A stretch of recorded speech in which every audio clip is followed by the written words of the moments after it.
बिस्मिल्लाहिर्रहमानिर्रहीम। अस्सलामु अलैकुम वरहमतुल्लाहि वबरकातुहू। मुअज़्ज़िज़ हाज़रीन इकराम, बुज़ुर्गान कौम और मिल्लत, शे नशीन पर तशरीफ़ फरमा हज़रत मौलाना मुफ्ती इस्माइल क़ासमी साहब, रुकन असम्बली मालेगांव, मेरे छोटे भाई अब्दुल मालिक साहब, हैदराबाद से तशरीफ़ लाए मजलिस इत्तेहादुल मुस्लिमीन के रुकन असम्बली जनाब जाफ़र हुसैन मेराज साहब, मजलिस इत्तेहादुल मुस्लिमीन के 61 उम्मीदवार,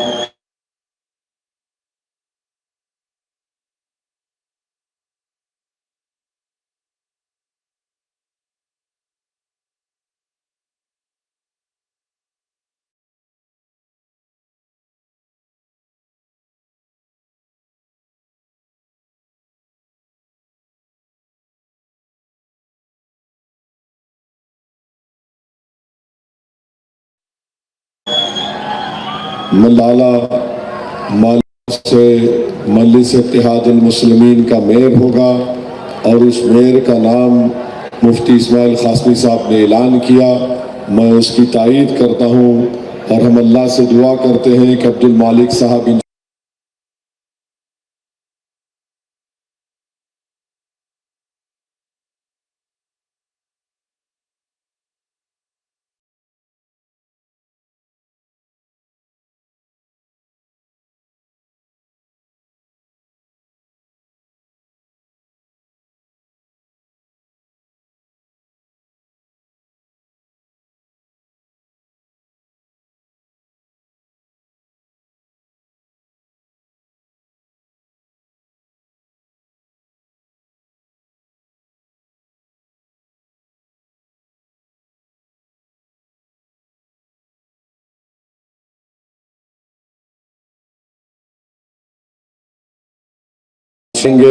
सफाई का बेहतरीन इंतज़ाम करवाया जाएगा, रोड सही तरीके से बनाए जाएंगे, गवर्नमेंट स्कूल की बिल्डिंगों को सही करवाया जाएगा और जो गवर्नमेंट स्कूल की बिल्डिंगों को सही करवाया जाएगा और जो लोग यहाँ जिस मुकाम से करीब में एक सर्वे नंबर 6056 कहते हैं, वहाँ पर जो लोग गरीबों को मालेगांव बल्दिया की ज़मीन के पैसे अकाउंट से ज़मीन खरीदी गई थी, उसका उन्होंने इस तरह से इस्तेमाल करके गरीबों को तकलीफ़ दी, उसको सही किया जाएगा।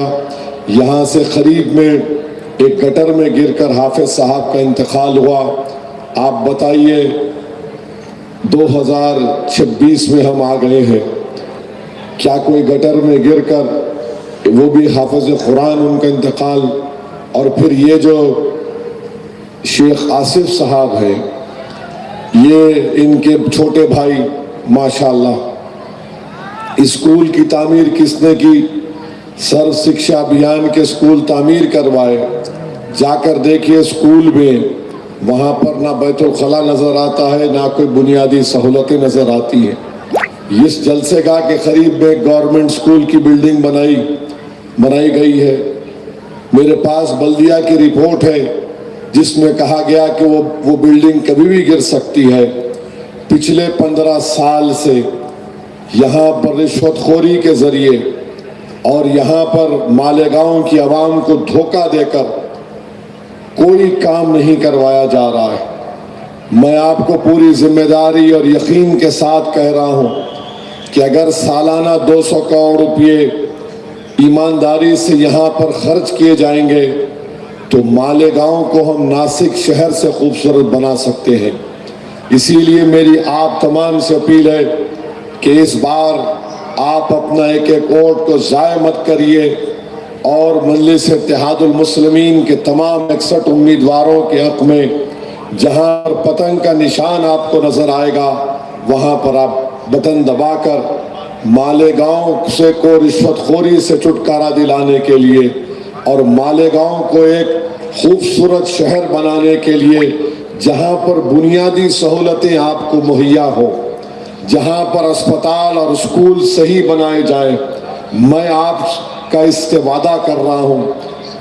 दूसरी अहम बात यह है कि मैं और मुफ्ती इस्माइल कासमी साहब दिल्ली जाकर वजारत अक़लियती बहबूद जनाब किरण रिजिजू से मिले और यहाँ पर हमने ज़मीन बताई कि हमारी उनसे नुमाइंदगी ये थी कि वहाँ पर स्टेडियम की तामीर हो।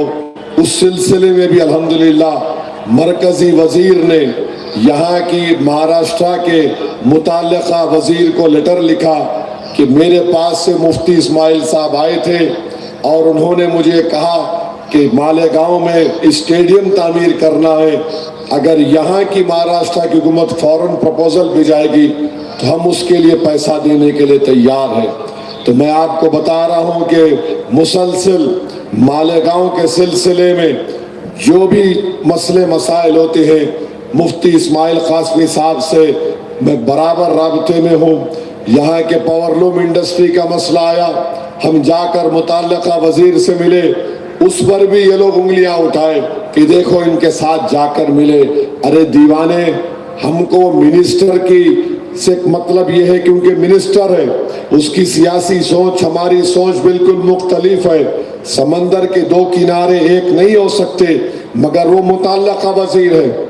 और आप जानते हैं कि जब से अमेरिका के वो दीवाने ट्रंप ने टैरिफ लगाया है, मालेगांव की पावरलूम की इंडस्ट्री में कितना बड़ा तकलीफ हो रही है। 2-3 लाख को नौकरी मिलती है। इस बात का एहसास मुफ्ती साहब ने मुझे फ़ोन करके कहा कि आपको चलना है, ट्रम्प के टैरिफ के बाद बहुत मुश्किलात बढ़ रही हैं। हम जाकर उस सिलसिले में नुमाइंदगी किए और फिर जाकर इंशाअल्लाह ये फरवरी में पार्लियामेंट का जब सेशन दोबारा शुरू होगा, फिर से मैं और मुफ्ती इस्माइल साहब जाकर इंशाअल्लाह ताला स्टेडियम की कार्रवाई के सिलसिले में और मालेगांव के पावरलूम इंडस्ट्रीज़ के जो मसाइल हैं उसके ताल्लुक से भी बातचीत कर रहे हैं। और हमको उम्मीद है कि इंशाअल्लाह ताला हमको कामयाबी मिलेगी। मगर ये बल्दिया का इलेक्शन है, मैं आपसे अपील कर रहा हूँ कि आपने 15 साल इनको मालेगांव की बल्दिया इनके हवाले किया। इन लोगों ने उसको एक लूट मार का एक सेंटर बना दिया, इतना पैसा खाया, ऐसा लगता है कि इनका गारत का गड़ा भरता नहीं है। सफाई का टेंडर कौन उठाता है बताओ बताओ? यही जो लोग जो आज दिन दिन रात मजलिस पर उंगलियां उठाते हैं, मुफ्ती इस्माइल कासमी साहब पर झूठे इल्जाम लगाते हैं, अब्दुल मालिक की जान के दुश्मन है। ये सफाई का कॉन्ट्रैक्ट किसके पास है बताओ? मजलिस का मेयर बनेगा तो वो सफाई का कॉन्ट्रैक्ट खत्म होगा और सही तरीके से पूरा कचरा उठाया जाएगा। मगर सबसे पहले आपसे अपील कर रहा हूं कि 15 तारीख को जो सियासी कचरा 15 तारीख के दिन अगर आप मजलिस को वोट देंगे तो मालेगांव के लिए आपको पहले सियासी कचरे को उठाकर फेंकना है ताकि मालेगांव में खूबसूरती लाई जा सके। शेख आसिफ और उनकी गैंग कोई सियासी काम नहीं कर रहे हैं, कचरे का कॉन्ट्रैक्ट उनका। अरे भाई, क्या ये आपकी जाती जागीर है कि कचरा साफ करने का कॉन्ट्रैक्ट किसी के पास? रोड बनती है तो नाकिस रोड बनती है, हर चीज आप देख लीजिए। ये फैसला आपको करना है। अगर आप मालेगांव के हालात से आप तंग हैं, मैं जानता हूं, मगर आपको अज़बियत से ऊपर उठकर मालेगांव के अच्छे मुस्तकबिल के लिए एक साफ सुथरा मालेगांव मजलिस बनाने का इरादा रखती है। मेरी आपसे गुजारिश है कि अब्दुल मालिक के ज़ेर क़यादत जब मजलिस का मेयर होगा तो अब्दुल मालिक एक ज़िद्दी किस्म का आदमी है। और अब्दुल मालिक के बारे में आप जानते हैं, अब्दुल मालिक के बारे में बहुत सी बातें बोली जाती हैं, मगर अब्दुल मालिक के पास एक जज्बा है काम करने का।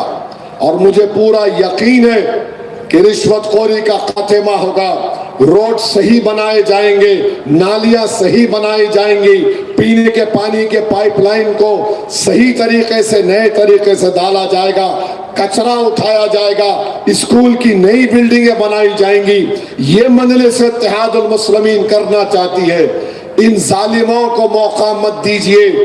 ये मालेगांव का नहीं, मालेगांव की जनता का खून चूस रहे हैं। बड़े बड़े दावे करते हैं, ये करेंगे वो करेंगे, और मैं इनके सियासी बाप अजीत पवार से कह, अजीत पवार तुम चार खाने तुम्हारे चित हो जाएंगे इंशाअल्लाह ताला, देखना अभी तुम्हारा ये प्यादा अब्दुल मालिक के सामने टिकने वाला नहीं है इंशाअल्लाह ताला। तुम इसको इस्तेमाल कर रहे, रिमोट कंट्रोल तुम्हारे हाथ में है। अरे अजीत दादा, तुम अब शरद पवार के नहीं हुए, तुम यहां का क्या करोगे मालेगांव का? अरे अजीत पवार मोम का बना हुआ है, मोम का बना हुआ है। एक जुमला बोला बीजेपी के बारे में तो शाम तक उसको अपना ही थूक को अंदर निकलना पड़ा, वापस लेना पड़ा अपने बयान को। तो ये अजीत पवार इनको इस्तेमाल कर रहा है। अजीत पवार किसी अच्छे पिट्टू को लेकर आओ, ये बच्चे को हम जेब में डालकर फिर रहे सब इलेक्शन से, समझे ना? आप लाके खड़ा किए, बड़े बड़े दावे किए। मुफ्ती इस्माइल कासमी साहब, बहरहाल असम इलेक्शन में पूरी कोशिश हुई, मगर मुफ्ती इस्माइल कासमी साहब ने जो बात की तरफ आपकी तवज्जो मबजूल करवाई, ये वो शख्स है। SIR तो अब हो रहा है, ये तो पहले से SIR कर रहा था मालेगांव की जनता का, नाम निकलवा रहे थे, झूठे नाम डलवा रहे थे, और ये आइडिया इनको मिला, बीजेपी को आइडिया दिए, अब पूरे मुल्क में लोग SIR कर रहे हैं। तो मेरी आप तमाम से अपील है कि 15 तारीख के दिन पतंग के निशान पर बटन दबाकर आप मालेगांव के एक अच्छे मुस्तकबिल के लिए, एक साफ सुथरे मालेगांव के लिए, ताकि यहाँ से गंदगी, गिलाजत और ये तमाम चीजें खत्म हो। जाकर पड़ोस में दूसरे शहरों को देखिए, इतना बजट नहीं है जितना मालेगांव की बल्दिया का बजट है। तो आखिर ये पैसा कहाँ जा रहा है? ये आपके टैक्स का पैसा है, गवर्नमेंट से पैसे आते हैं, ये लोग खून चूस रहे हैं। मैं आपसे अपील करने आया हूँ कि आप मजलिस इत्तेहाद उल मुस्लिमीन को मालेगांव की बल्दिया की भाग दौड़ हमको सौंपिए, और इंशाअल्लाह ताला आप देखेंगे कि 3 साल के अंदर अच्छे नतीजे आपके सामने आएंगे। और मुझे पूरा यकीन है कि अब्दुल मालिक साहब सब लोगों को साथ लेकर पूरे मालेगांव को एक विजन प्लान बनाएंगे, एक प्रोग्राम के तहत मुफ्ती इस्माइल साहब की सरपरस्ती में काम होगा। तो मेरे अजीज दोस्तों और बुजुर्गों, मेरी आपसे अपील है कि आप पतंग के निशान पर बटन दबाइए। और अजीब मामला है महाराष्ट्र की सियासत का, देवेंद्र फडणवीस एक तरफ, शिंदे एक तरफ, अजीत पवार एक तरफ। मैंने मुंबई में बैठकर वड़ा पाव और मलाई तीनों मिलके खा रहे, मगर इलेक्शन का मामला आया तो जनता की आंखों में धूल झोंकने का काम कर रहे हैं। मुझे यकीन है कि महाराष्ट्र की आवाम और मालेगांव की आवाम एक अच्छा फैसला लेकर 15 जनवरी के दिन मजलिस इत्तेहाद उल मुस्लिमीन को कामयाब करेगी। मैं फिर से शुक्रिया अदा करता हूँ आपका कि आपने मुफ्ती इस्माइल कासमी साहब की दोबारा कामयाबी के लिए आपने एक बहुत बड़ा रोल अदा किया। अल्लाह आपको तमाम को सलामत रखे। मगर जैसा मुफ्ती इस्माइल साहब ने कहा, ये हमारी कामयाबी अभी आधी हुई है। मालेगांव को एक राह पर लेकर जाना है। MLA आपने मुंतखब किया, मेयर भी आपकी पार्टी का होना चाहिए।